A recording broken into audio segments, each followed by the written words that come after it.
It's time for the Friday flick.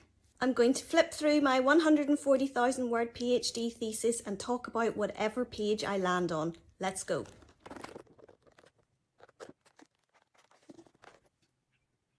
So this image is from possibly one of my favourite parts of my research, which documented the history of children's jewellery back to prehistoric times in Europe.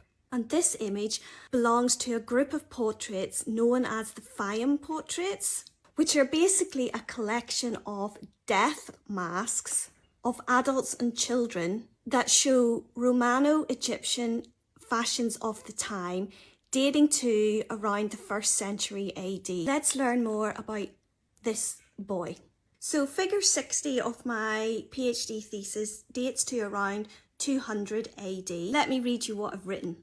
In the first of two paintings, the one we're talking about, dated 200 AD, the amulet, the pendant in the middle of the picture, is thought to be decorated with an inscription and is almost identical in style to that of a cylindrical gold one mentioned previously. I'll have to talk about that one as well.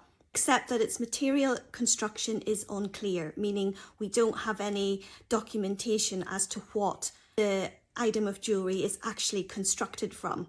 The cord itself is described as being brown in colour and is perhaps of plaited leather. And we know that from other documentation that adults and children would have worn pendants hung from leather cords during these times. On either side of the cylindrical amulet, two small round objects are painted in the same colour as the neck cord, and it is probable that these are leather bullae worn by freedmen's children during the Roman period.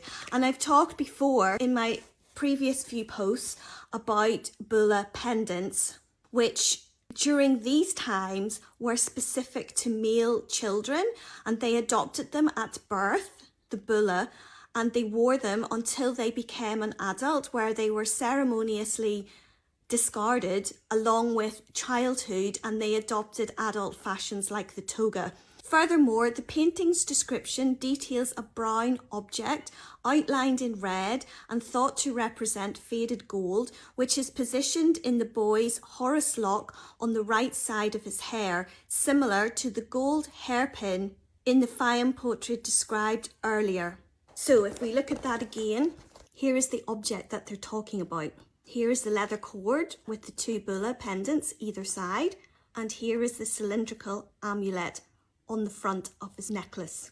Now I'm going to be talking more about the Fayum portraits because they are absolutely fascinating in that they really illustrate what these children and their adult counterparts looked like at this time.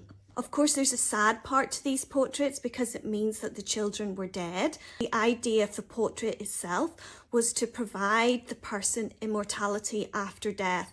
And since I'm now documenting and writing about these portraits, I can certainly say that these images are literally surviving the test of time.